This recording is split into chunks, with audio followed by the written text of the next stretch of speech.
Shock Monkey Radio is entertainment for adults, by adults, and the views and opinions expressed here do not reflect upon the sponsors or FXBG Public Radio. For additional information, please refer to the United States Bill of Rights.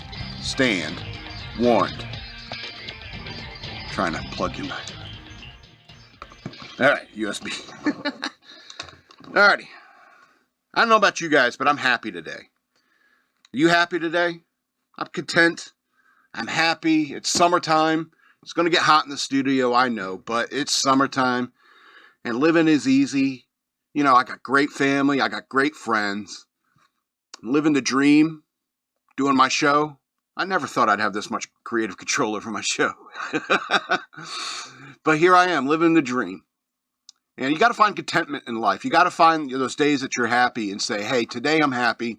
I want to shout it from the mountaintops. Here's my mountaintop, and I'm saying I'm happy. You know, we're going to get into some tough subjects later. We're going to talk about the news. The news always angers a lot of people. That's why a lot of people don't follow it. But you got to find the humor in life. You got to find the joy in life. You can't dwell on the awful things. And when I was doing cognitive behavioral therapy, they're like, it's called stinking thinking.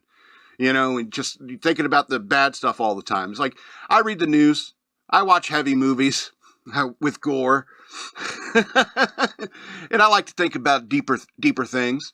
But, I always end up back in the shallow end of the pool making fun of stuff. But I'm happy today. And thanks for joining me here on Shock Monkey Radio. Welcome.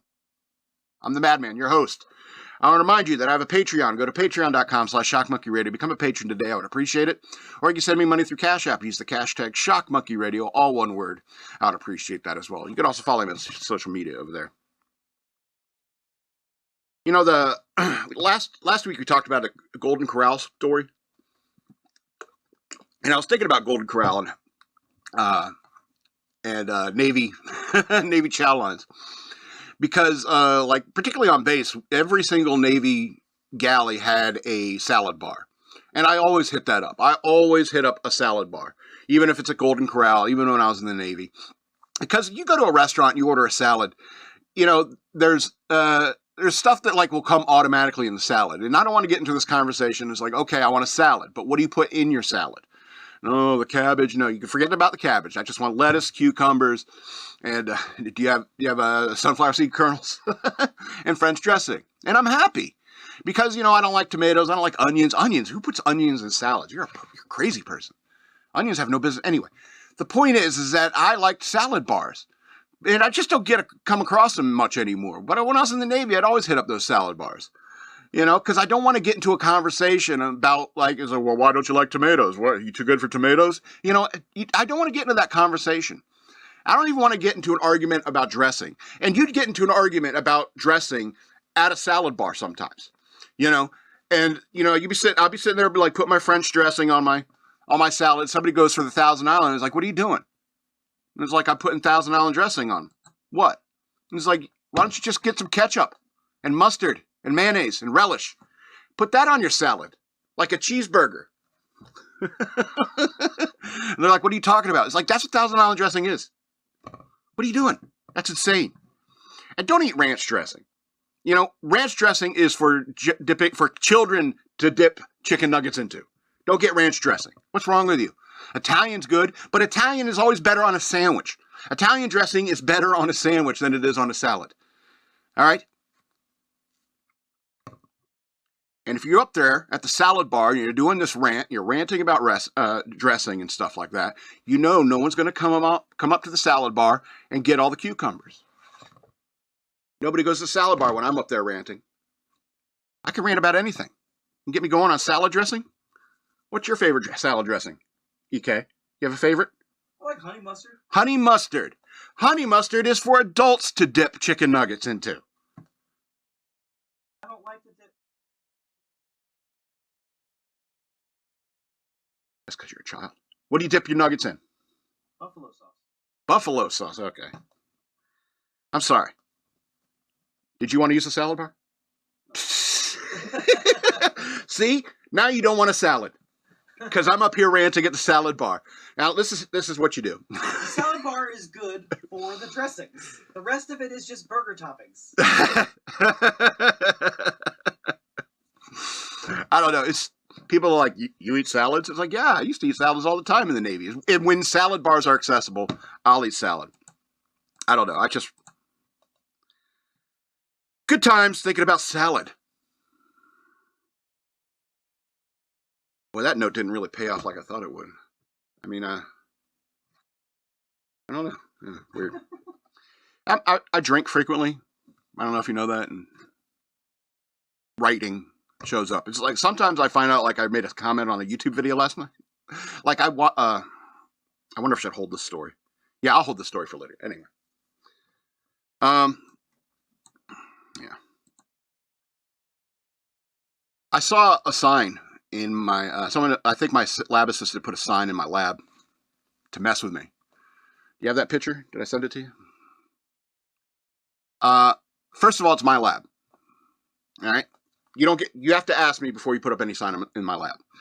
Number two, we need to stop using this word horseplay or horsing around, because this is serious business we're talking about. All right. There's no such thing as horseplay. It's either violence or dead horse. You know, horseplay is also like vaguely sexual, which creeps me out. Humanity, which creeps me out. You teenage girls and your love of horses, it's weird. It's weird. And now it's in the human lexicon, in the English lexicon, horseplay and horsing around. And there's this sort of vaguely sexual thing. He's like, oh, what's your brother doing? Oh, he's upstairs horsing around with his girl. What exactly does that mean? Is he putting a bridle on her? Sometimes. What you do in your own bedroom's your business. But whatever you do, do not call it horseplay. Have you seen horses playing? They can kick through a wall. It's not playing. There's no playing when it comes to horses. At bare minimum, it's competition. How do you mean it's competition? Because they race. They race? See, I think that we don't need them anymore. We don't even need them for racing. We can race dogs. We can race chickens. We can race ferrets. We can race rats. Fill the attic with cash, bury treasure, store up leisure, and never relax at all with our backs to the wall.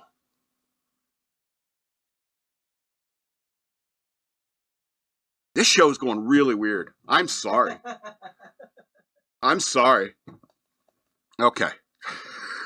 But horses are no joking matter. We need to stop using this terminology. And EK, you're fired. You can't put this up in my lab, man. You can't put this up in my lab. You put the sign up in my lab, and you thought I was going to call you out on it. How many times I done? What if it was changed to no horsing around? It's worse. Horsing around is almost emulating being a horse. But it says no. Don't do that. No horsing around. That's what I mean. It doesn't belong in our language at all. Horses are obsolete. They've been obsolete for a long time. We need to get rid of them. We need to start by getting them out of our language. What do you call horses now, Madman? What do we call horses now? We call them dead. What do you name something you bury? You kill the horses. You bury them. No more horses. No more horseplay. No more horsing around. What horseplay is, what people say it is, will always exist, but it's just go by another name. We'll come up with another name for it. We'll call it shock monkey play. Now I feel, yeah, this is a weird show already. All right.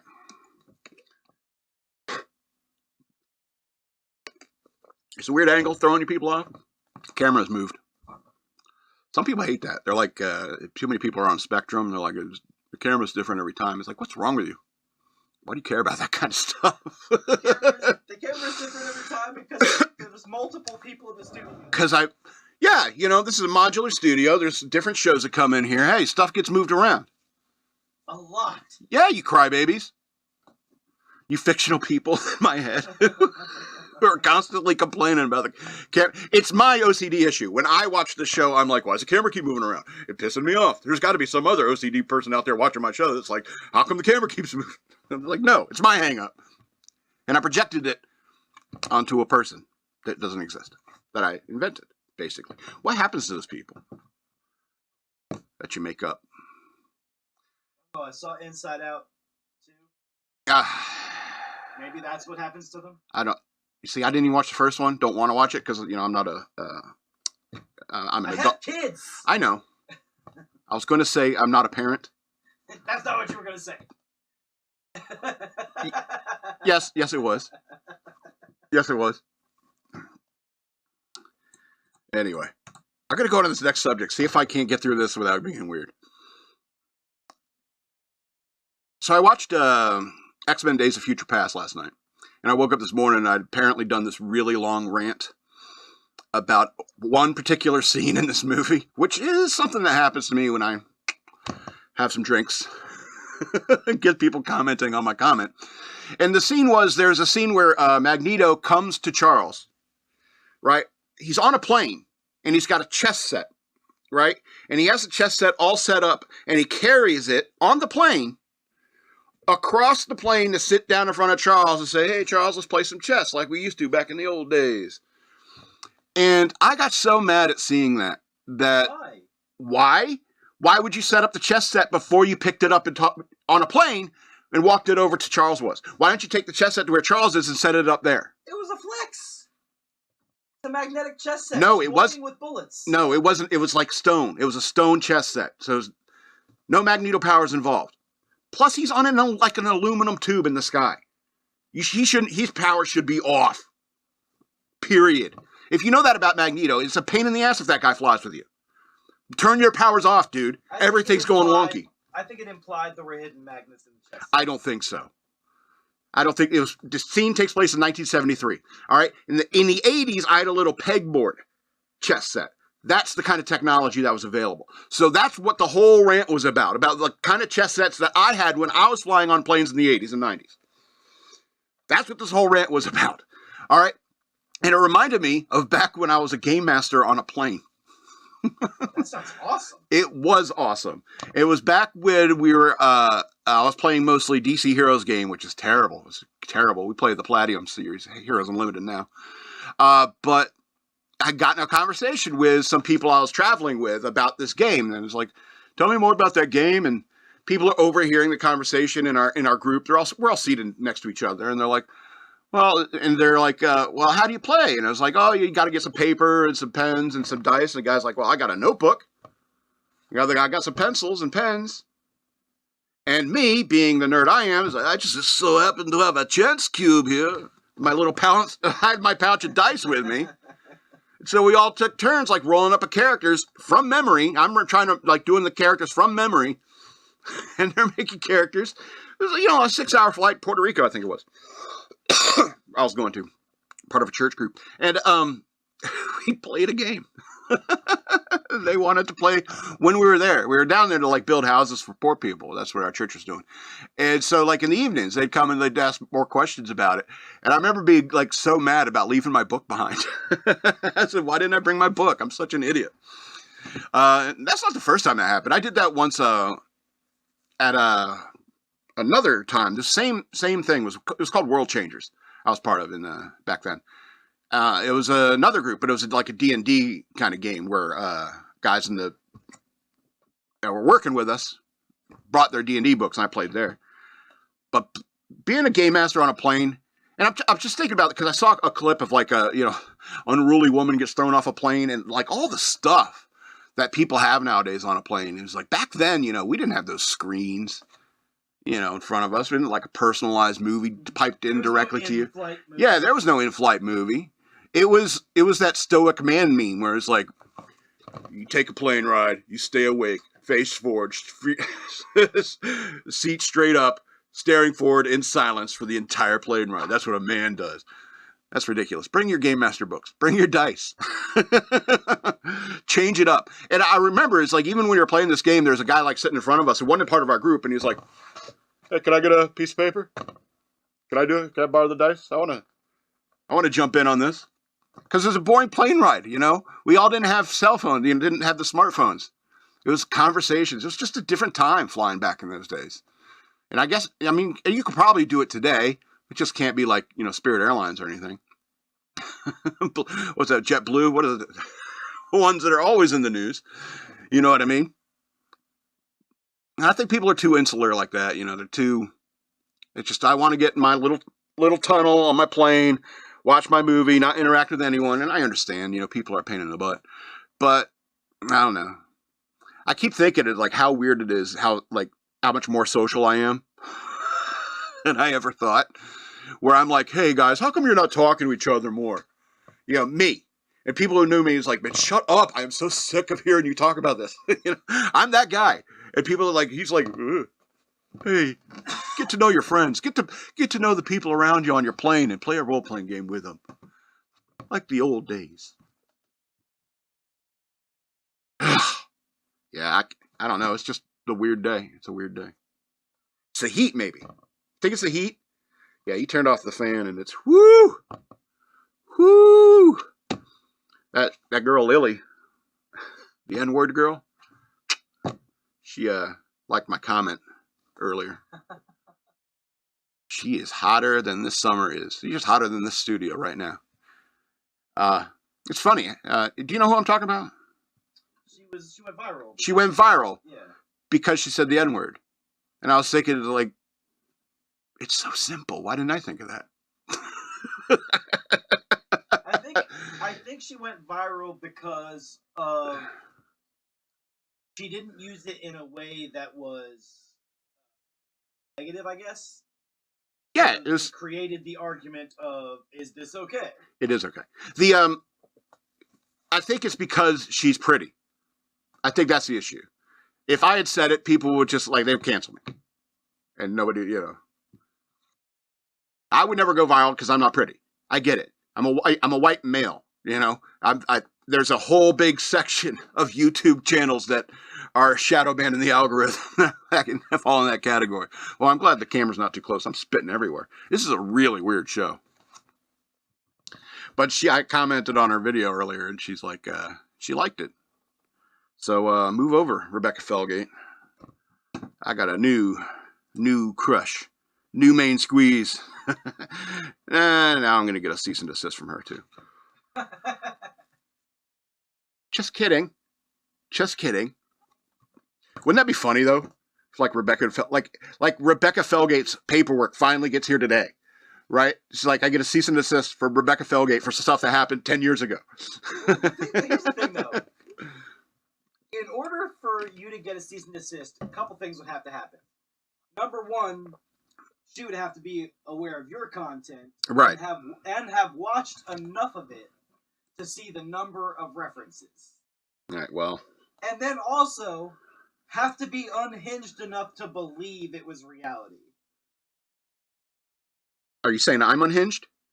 No. I'm saying she would have to be to feel threatened by your content, or you're making flattering statements. It's not like you're right.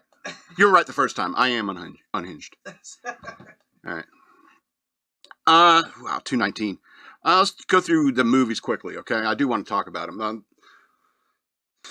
Silence. Now, I'm a Christian. I talk about Christian things every now and then. I know there's a market for it, but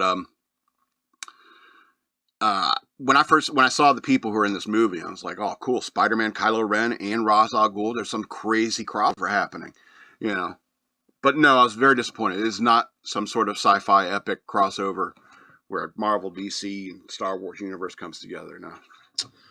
No. It's about Jesuit priests who go to Japan in this early 1700s, trying to bring Christianity to Japan.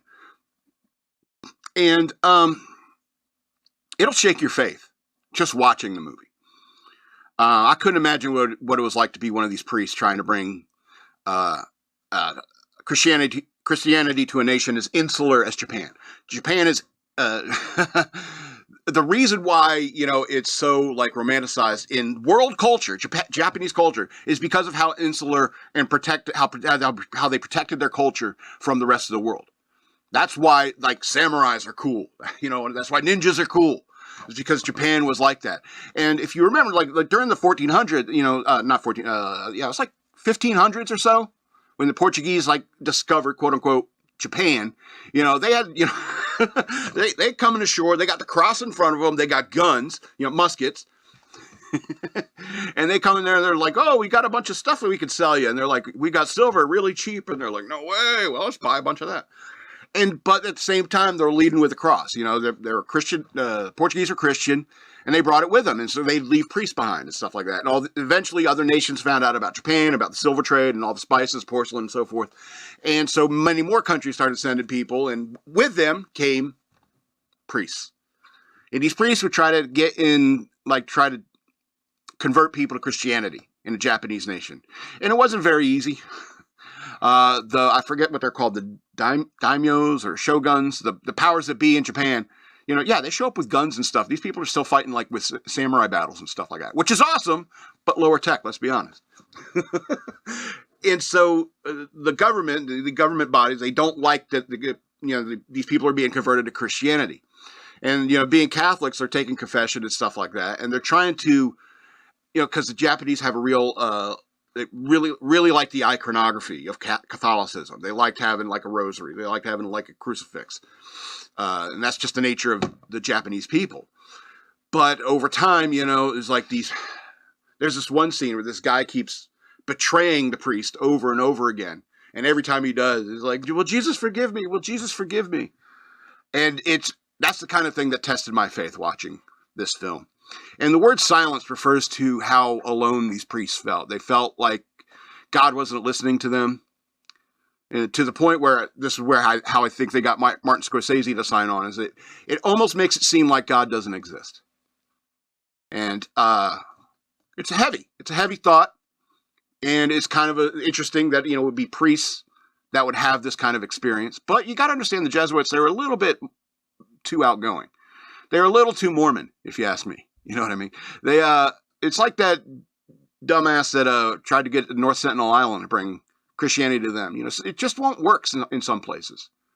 They have to be enlightened in a different way. They weren't ready for the message.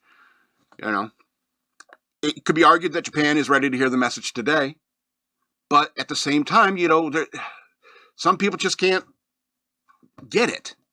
You know what I mean? But you are also talking about a culture that thinks that suicide is a honorable way to go. Yeah. But, I mean, I would say it's 12 or 13 stars because it got in my head. I'd prefer a happier ending, and that's my hang-up, and that's why I gave it 12. But in reality, it's probably 13 of 13 stars. It really makes you think. Marty Scorsese really, really shot this well.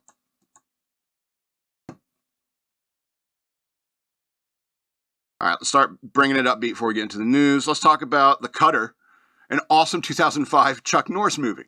I guess I was making a lot of Chuck Norris jokes or something like that, and so the movie popped up in my feed. And so I was like, oh, a Chuck Norris movie. What's this, from 80 to something? No, 2005? I'm watching this.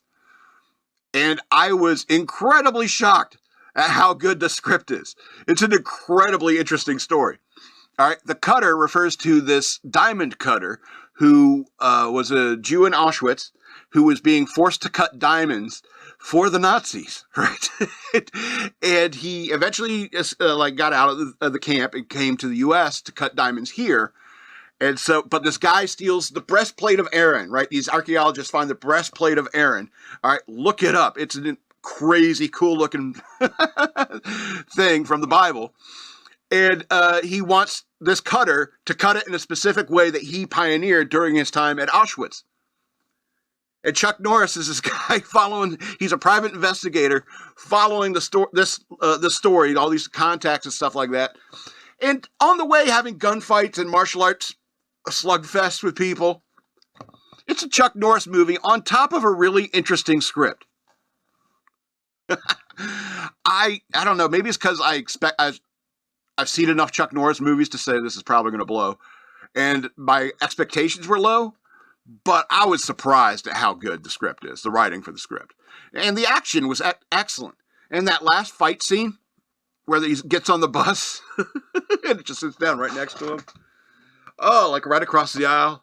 They start fighting and the bus clears. I was thinking, man, what a great setting for a fight. I remember I was like, there's another movie I watched recently. I was like, kicking a guy's ass on a rooftop where it just rained. It's like, that's a cool set for a fight scene. So I was incredibly pleasantly surprised by this Chuck Norris movie. But 11 to 13 stars. I had forgotten that Chuck Norris's voice is all wrong to be an action star. He's kind of, hey, you know, I guess I can get to the bottom of this, you know what I mean? Yeah, I'm a martial arts expert. Totally. Yeah, I used to work for the mafia. Okay, but, you know, I seem to have forgotten that that's how he talked that way. But 11 to 13 stars nonetheless. But now I have to go into hiding for insulting Chuck Norris. So let's hide behind the news worth knowing. Knowing. News worth knowing.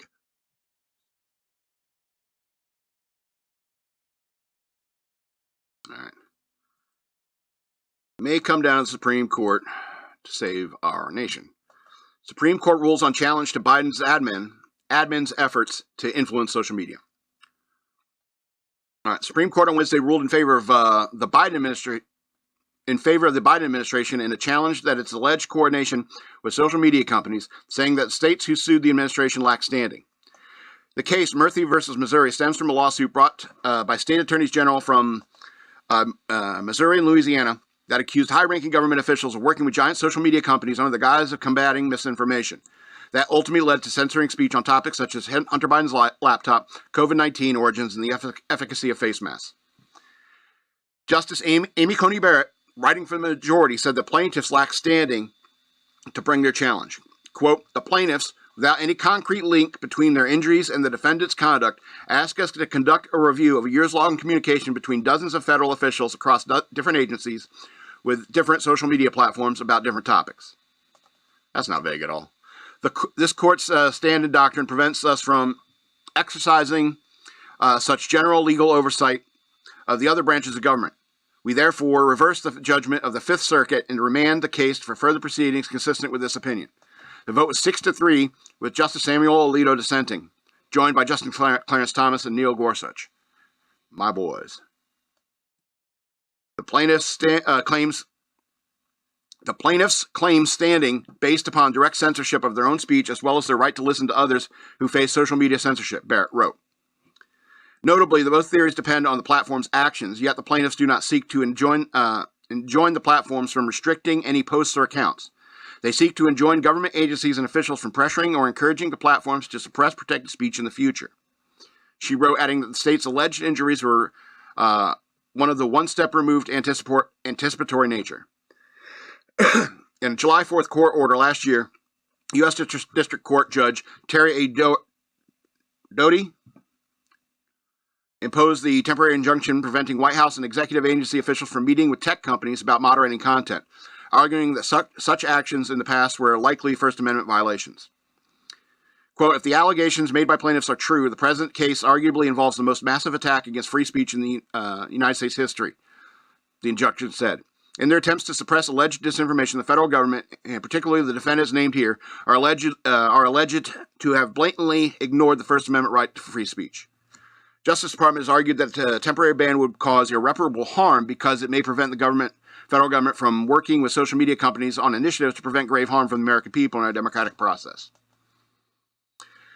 Justice Alito, however, has said that if the court's lower assessment of the voluminous record is correct, this is one of the most important free speech cases to reach the court in years.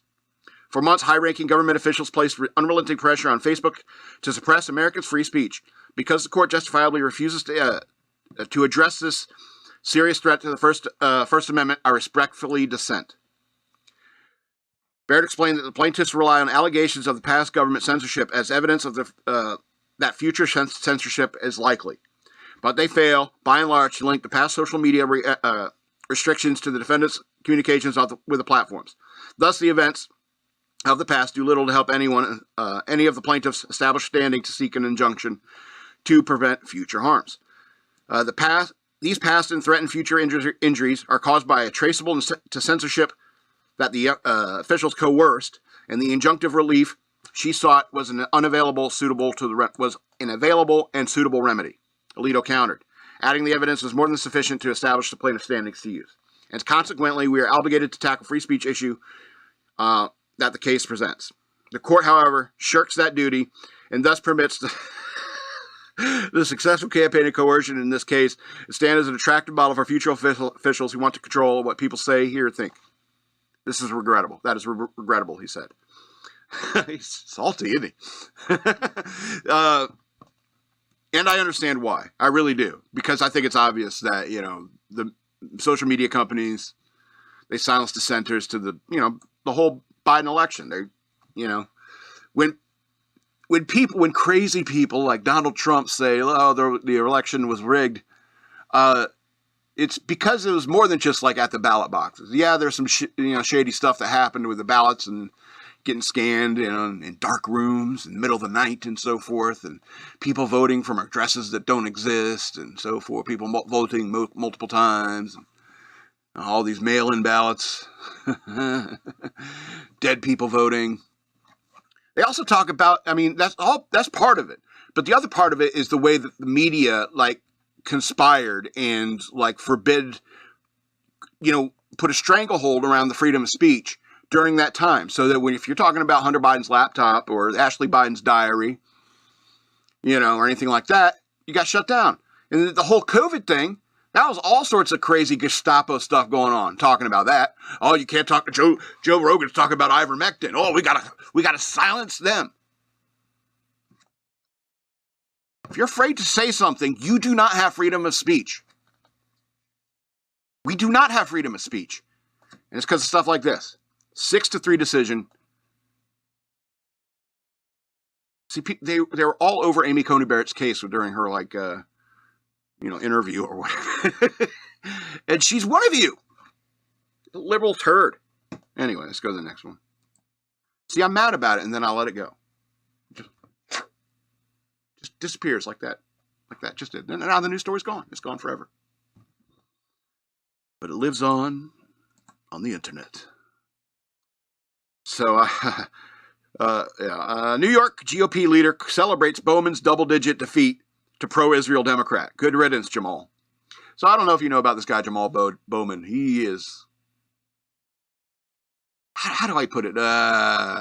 Constantly showing his ass. That's the only thing. He's a goofball. So anyway. So, the leader of the New York's Republican Party celebrated the first ouster of a squad member since the Progressive Coalition's inception in 2018, after Representative Jamal Bowman from New York suffered a double-digit primary defeat to Westchester County Executive George Latimer, a pro-Israel moderate Democrat. Do you understand what this story is about? This story is about a Republican saying, hey, I know I'm a Republican and this is New York, and I don't even remember what the inside of those offices look like, but hey, a moderate Democrat, a reasonable Democrat, a pro-Israel Democrat. And this is the story. So, good riddance, Jamal, he said. Every socialist in Congress and the state legislature should likewise be rooted out of public office. New York GOP Chair Ed Cox said in a statement on Wednesday. Jamal Bowman just faced the consequences of disgraceful actions, from this childish fire alarm stunt to his blatant anti-Semitic remarks and his latest public meltdown. Bowman has repeatedly shown he is unfit for the office. This is all true. During his concession speech on Tuesday night, Bowman issued an apology for his viral profanity-laced rally in the Bronx over the weekend. Yeah, this is just this past weekend. He went nuts on stage with AOC and stuff like that. You should see those clips. It's hilariously cringy. Anyway, during his concession speech on Tuesday night, Bowman issued an apology for his viral profanity-laced rally in Bronx over the weekend. In doing so, he repeated criticism of the American Israel Public Affairs Committee, AIPAC, pro-Israel advocacy group that reportedly spent nearly $15 million in an effort to unseat the squad member accused of spewing anti-Semitic rhetoric. That rhymes. I want to make an apology, a public apology for you, sometimes using foul language. I'm sorry. Bowman told a crowd of his supporters following his defeat, but I think it's not, how do I want to say this?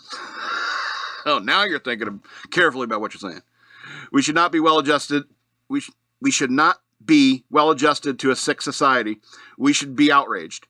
We should be outraged when a super PAC of dark money gets fed $20 million to brainwash people into believing something that isn't true. He can't help himself. We should be outraged about that. We should be outraged when, unfortunately, some so-called Democrats are aligning themselves with radical, racist, right-wing Republicans. Yeah, those crazy radicals. The triumph by a strong pro-Israel candidate represents a major victory for the Democratic mainstream that stands with the Jewish state and a defeat for extremist fringe, AIPAC said. 100% of AIPAC endorsed Democrats have won so far this cycle. The group added in a separate post, being pro-Israel is good policy and good politics. Bowman's speech on Tuesday night demonstrated he has socialist views and criticism of Israel's war against Hamas terrorists in Gaza. Quote, we know that it is incumbent upon us that it is imperative for us to work together in solidarity and coalition to build multiracial, multi-background, blah, blah, blah. Who cares what he said? He is a moron. And he's always playing that game. That's what you got to do. You got to jump through all these hoops to get ahead in the Democratic Party. All right? And I think that even reasonable Democrats are getting sick of it. They're sick of this. You know, there's a lot of Jewish people who are Democrats. All right? And they are not happy at what this administration, this Democrat administration has been doing when it comes to Israel. They don't, and they're particularly perturbed that there's all this, it's like the hatred of Jews is now like a in vogue thing for Democrats to get, yeah, I'm totally one side of Hamas, man. I'm cool. I'm down with the Intifada, man. It's not cool. You know, and unfortunately, those people are idiots and they don't know anything about the conflict. You know what I mean? And it's fashion to them. It's fashion fascism. The angry and whew, off it goes. Off it goes. All right. Gangs are bad. You shouldn't join gangs. So, entire California Hells Angels chapter arrested in criminal street gang investigation. An entire chapter of the Hells Angels Motorcycle Club has been arrested in California as part of a criminal street gang investigation and now face charges, including kidnapping, robbery, and assault, police say. Kern County Sheriff's Office announced that the Bakersfield chapter of the outlaw motorcycle gang, quote-unquote outlaw motorcycle gang, was taken into custody on Tuesday following a joint probe of the Bureau of Alcohol, Tobacco, and Firearms and Explosives, ATF, and the California Highway Patrol. More than 150 law enforcement personnel seized approximately 25 firearms. What's that, like one for every 3 agents? I'm doing the math way wrong. Eight agents? Anyway, I suck at math. It's probably 6. I don't know. All right. Lots of ammunition, multiple high-capacity magazines, and gang affiliate paraphernalia. The Sheriff's Office said in a statement. Those arrested were identified as Ricardo Alvarez, 42, Armando Villasenor, 55, Joseph Soto Sr., 57, Joseph Soto Jr., 33, Joshua Zavala, 31, and John Seeger, 57, all from Bakersfield. 7 suspects linked with the investigation. 37-year-old Joshua Vaughn was already in custody on other charges, and 8 search warrants were executed at various locations throughout Bakersfield. The Sheriff's Office said. Alvarez, Villasenor, Soto Jr. and Sr. and Zavala are all active patched members of the Hells Angels Motorcycle Club Bakersfield chapter. Vaughn and Seeger are members of the Sons of Hell Motorcycle Club. The sub-affiliate motorcycle club takes orders and direction from Hells Angels. All 7 of the suspects now face charges from kidnapping, first-degree robbery, criminal threats, false imprisonment, assault with a firearm, participation in a criminal street gang, criminal conspiracy, intimidating a witness, or victim and elder abuse, according to the Kern County Sheriff's Office. So, I don't know. People want to like glorify and like romanticize things like the Hells Angels and stuff like that. Gangs are bad. They do bad things. You know, you want to ride your motorcycle, fine, that's okay. But, you know, you start joining clubs, there's nothing but trouble's going to follow you. That's just always been my opinion. You know, even in like school, and like, oh, I'm going to join the math club. And I was like, nah, I hate math. Why'd I do this? So I'd start to like math? No. I didn't even like being part of the literary magazine. I was part of the literary magazine because I ate a whole bunch of candy bars one year. And it made me business manager because I'd sold the most candy bars. You know, Didn't even like that. You want to ride? I mean, the whole idea of riding is like the freedom to get away from everyone else's nonsense. And you know what? The Hells Angels, those kind of people, nothing but nonsense. You can't romanticize that stuff.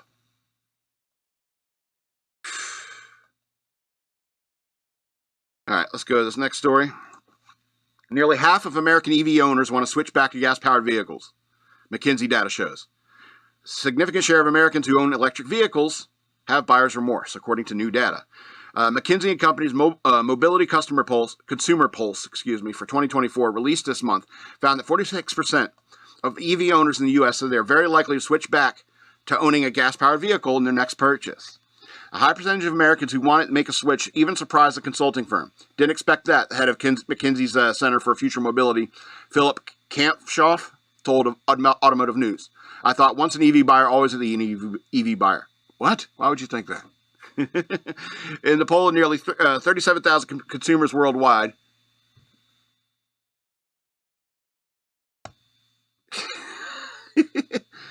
where was I? Australia was the only country with a greater percentage, 49%, of EV owners in the U.S. Who said they're ready to return to owning an internal combustion engine. The other countries included in the survey were Brazil, China, France, Germany, but who cares what they think? The biggest reason EV owners cited for wanting to return to gas-powered vehicles was the lack of available charging infrastructure. Second highest reason stated it was the cost of owning an EV was too high.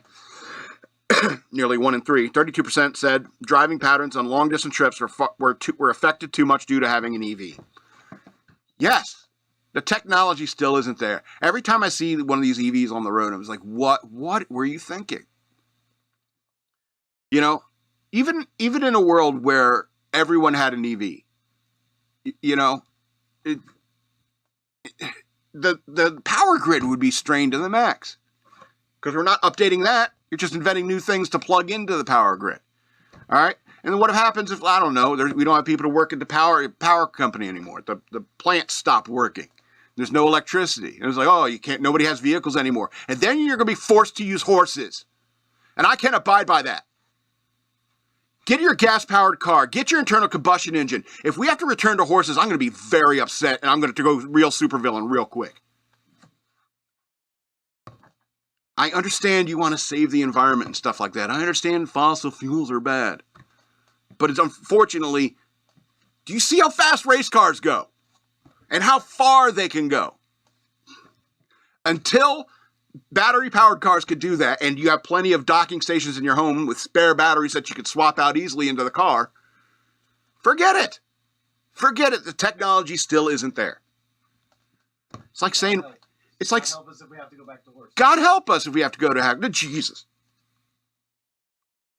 I'm sorry I ever gave you that image. I ain't gonna pull that out every time you want to scare me. Jerk. Hey, we signed my darty. Sign my darty. So LPGA Tour star Charley Hull signs fans' cigarette as her popularity skyrockets. So LPGA Tour star Charley Hull's popularity skyrocketed late last month when she was seen smoking a cigarette while signing autographs for fans at the U.S. Women's Open. Weeks later, Hull was at the KPMG Women's PGA Championship when she was asked to sign a fan's cigarette. I don't know how I'm going to do that. I'm just going to put CH. Yeah, it's tough to sign a cigarette. She said the clip that went viral over the weekend. Hull finished tied for 16th in the tournament, which took place at the Sahali. Uh-oh. My computer just shut down. It crashed on me. It's too hot in here, I think. So I'm going to have to pull it up. Anyway, so I'll just make up the rest of the story. Hull of England explained that after the U.S. Open, she was received flirty messages from fans in the wake of her viral cigarette video. Yeah, some people have like a smoking fetish. I don't. I like smoking. I like cigarettes in particular. But if you do something like that, especially in this day and age, because nobody's seen with a cigarette these days. Even that scene with Ben Affleck, the Ben Affleck pic that everyone uses with a cigarette in his hand, that's a rarity. I remember even pictures of Obama. with a cigarette in his hand. Very, but it was rare you'd see him.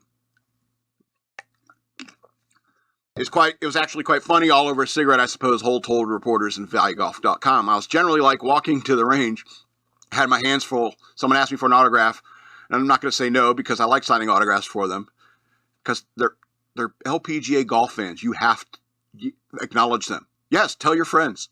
Come on. All right, just having a cigarette in my mouth. She signed the autograph, and then it went viral. It's gone viral. Hold on, stop. Go up. Is that a quote? But they didn't in the close quote. It's been crazy. Like the fans, like you could have kept going, but you'd have to leave the quotation off the why do I do this? I'm always, always editing every news article I read. She went on to explain that she smokes but never really drinks. What? Don't drink, don't smoke. I was a little stressed last year, and I just kind of vaped, and I wanted to stop vaping, and even though smoking is not better than vaping, but it's just so you can vape indoors all the time. I thought if I smoke, I'm going to go outside and smoke a cigarette. Absolutely. Vaping, I don't get it. Cigarettes are just classic, you know. And yeah, it's like that Lilly girl. People making you famous because you dropped an N-bomb. This girl going famous because she smoked a cigarette. It's like the Haktua girl. She went viral for going Haktua. And why? Why? Is it because she's honest about what it's like being in a relationship with a guy? No, it's because she has a personality, she has a sense of humor, and she's not afraid to make a fool of herself. And that's why everyone fell in love with her. All right? That's why everyone loves her. It's because she not only, if you're cute and it can make somebody make a dude like me laugh, you're golden, baby. You are golden. And women don't know. It's like they want to think that it's all about how hot I am. And it's all these Instagram pics of me and so forth and how great your butt looks. But if you're just a little bit cute and funny and can make jokes like that and not afraid of what people think of you, that's incredibly attractive to men. And that's the way it was. And that's the way the cookie crumbles. And that's the way, I like it. Yeah, I saw Bruce Almighty recently. What's that last story? Can we pull that up? Woman impaled by umbrella while sunbathing at Florida beach. Police are questioning Oswald Cobblepot. The penguin? So it's Cocoa Beach. All right, that's not even relevant to this story. I don't know why it's there. A woman was recently impaled by an umbrella while sunbathing at a Florida beach, police say. Cocoa Beach Police Department confirmed the incident to Fox News Digital. A spokesperson explained that the woman and her family were sitting by the water in Cocoa Beach when a freak accident happened. For an unknown reason, For an unknown reason, the group's rental umbrella dislodged from the sand and impaled in a woman's leg, police said. Authorities were promptly alerted to the scene. For an unknown reason. We couldn't even speculate. It could have been the wind, a ghost. Oswald Cobblepot. The official also disclosed that the first responders needed to use bolt cutters to remove the umbrella's canopy from the pole as the umbrella kept moving while lodged in the woman's leg. Oh, Jesus. Cocoa Beach Fire Department and Brevard County Fire Rescue were contacted and assisted the woman. It's unknown how the incident occurred or the victim's current medical statuses. Isn't it Broward County down there? Cocoa Beach? Yeah. Although I'm still editing. Although officers responded, the matter was a medical call and handled by the Cocoa Beach Fire Department in Brevard County. Well, it's twice in a row. Maybe anyway, fire rescue. Police spokesperson said, "We do not have any more information." They're not even mentioning wind being a possible thing. Although freak accidents with beach umbrellas are uncommon, they are not unheard of. In 2023, a woman in South Carolina was killed after a loose umbrella impaled her chest. 2019, 13-year-old Florida boy vacationing with Massachusetts was hospitalized after being impaled by an umbrella on the beach. I'm telling you, it's a spree. Where's Batman? Where is Batman? That's what I want to know. Something's going on. You gotta start looking for like a henchman. Didn't he like dehydrate his henchman in the movie? Maybe like takes his henchmen and just throws them in the powder there in the ocean. They come out with umbrellas and start stabbing people. Or could it be a ghost? Do ghosts go to the beach? And if they go to the beach, wouldn't they be pissed off? It's like you can't really go in the water, can't feel the warm summer day. Just sitting there staring at this chick sitting there on the beach sunbathing. And you're like, grab the umbrella, just stab her with it. That's what you get. And then you break open a cigarette machine and go, oh, I'd give anything for a drag. Anyway, this is going to be the end of the show. I want to remind you again that I have a Patreon. Go to patreon.com/shockmonkeyradio. Become a patron today. I'd very much appreciate it. $3 a month. That's nothing. It's not even a gallon of gas. Cash at me, Shock Monkey Radio, all one word on the Cash App. You can follow me on Twitters at Denalitsaw. That's the word wasteland spelled backwards. DNALETSAW. Shock Monkey Radio Redux on Facebook and at SLRobbins13 on the Instagrams. This has been Shock Monkey Radio. I'm the Madman, and I love you.